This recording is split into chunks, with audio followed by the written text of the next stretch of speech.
Nicole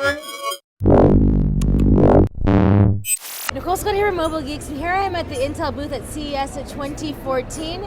And today, I'm going to be reviewing the Lenovo Ultrabook. This is the Thinkpad X240. Now, I have been a Lenovo Thinkpad X series user for quite some time. I've had the X220, and then I've moved over onto the Yoga 13, and I'm on the Yoga 2 Pro. So I'm actually really embracing the 2-in-1 form factor right now with the tablet. But when I come to a conference, my heart does lie a little bit with this ThinkPad series. One of the reasons is that it's ThinkPad and it's durable. I mean, and it's still fairly sexy. It's not as sexy as my Yoga 2, but it is still a sexy machine. So one of the things that I like most about it is that it does have a roll cage inside, so that if you want to like drop it, or you don't want to, you just happen to. So if you happen to drop it, the likelihood of your computer surviving is much higher. And the other reason I'm so big on this machine is that this is the battery life warrior to beat them all.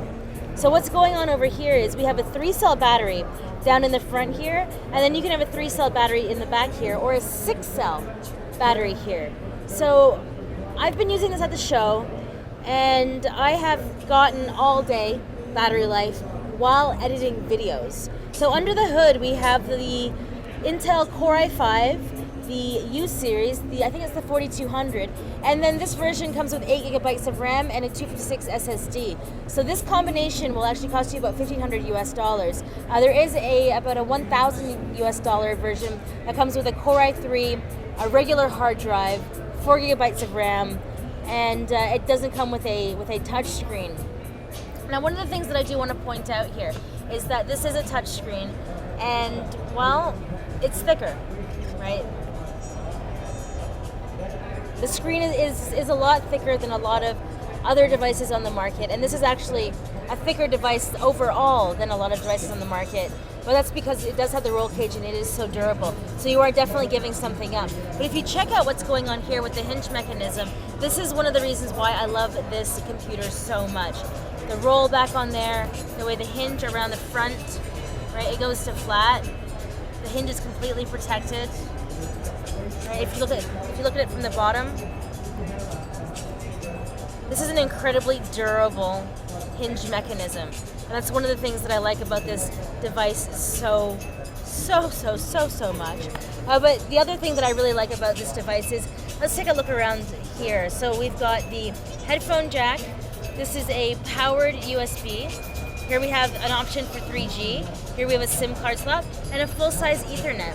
Now, one of our guys didn't bring his USB to Ethernet adapter, so I had to give it to them. So I was stuck on Wi-Fi. Which sucked, right? And having a full-size Ethernet port for business is something that I'm wishing that a lot of my devices had. The Kensington lock back here. We have these great hinges that I pointed out. Around the other side, here's the PSU. Here's a big fan. Full-size VGA. Sorry about that, Las Vegas Air. There's your USB 3. There's your display port. So now let's take a look at the Ultrabook itself. So it does have a touch screen. The display resolution on this is 1366 by 768, which is disappointing, right? I would personally like to see a 1080p display. I've kind of gotten partial to a 1080p display.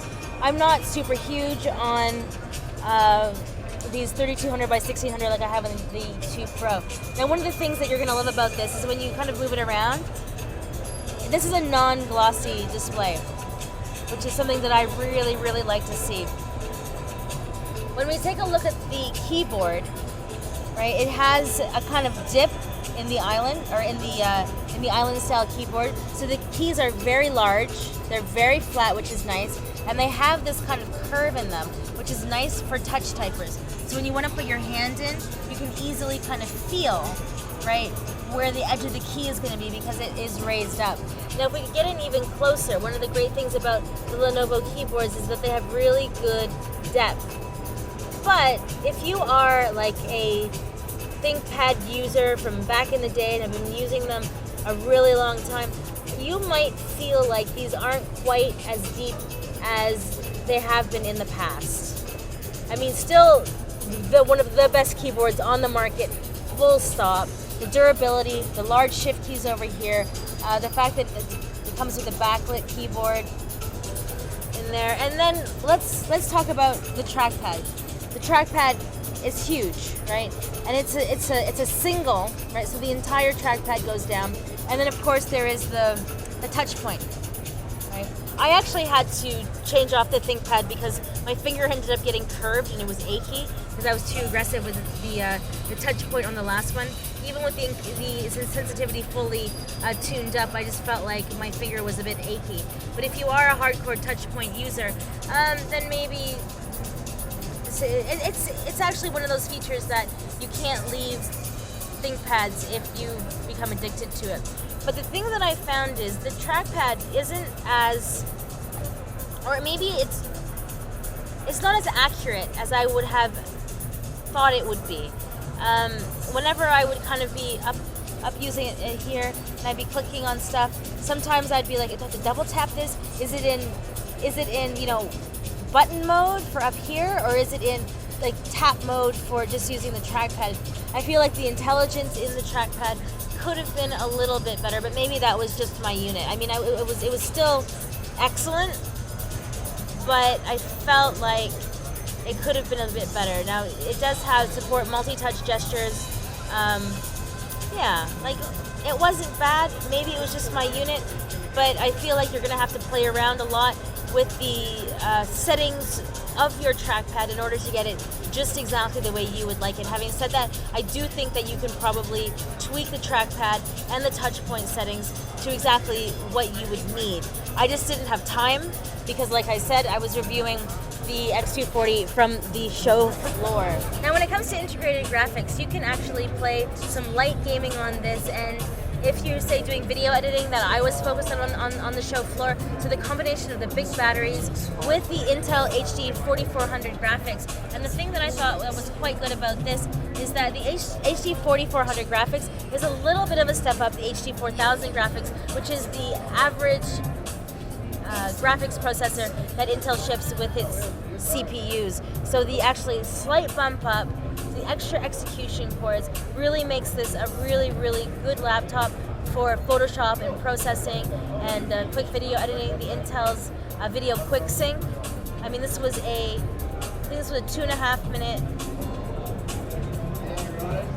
Yeah, this was a 2.5 minute, and then it exported in 34 seconds. Right, that's amazing, right? So graphics-wise, you can do some light gaming. I think World of Warcraft got about 31 frames per second, which is totally playable. And in terms of, Photoshop, video editing, totally loved it. So overall, my feelings about the X240 is that if you are somebody who is really looking for a business laptop, this would be the one to get.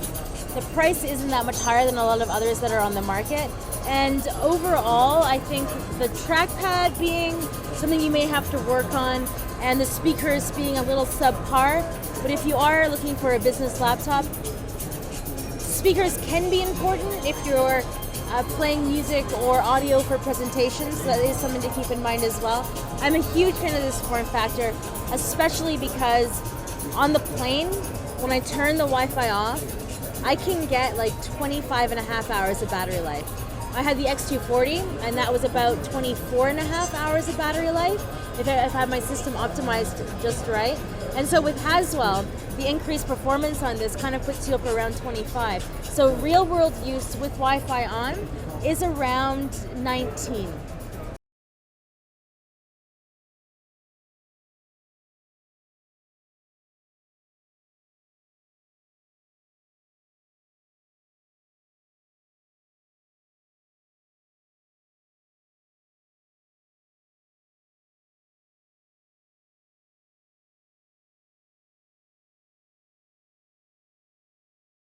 I had a battery slice across the bottom that was 6-cell, but this now has the integrated 6-cell and 3-cell, and I think that that's something that you really need to remember, is that you can have the computer running on this and hot swap this out. So again, huge fan of the form factor, A little disappointed in the trackpad. Totally love the battery life. And when you're at a conference and you're fighting everybody for plugs and Wi-Fi. Oh, a very, very strong Wi-Fi module in here as well. Absolutely had no problems connecting. Actually was able to connect more than some of my partners or those who are using the Yoga 2 Pro. They kind of cheaped out a little bit on the Wi-Fi module on the Yoga 2 Pro, and they put a killer one into here.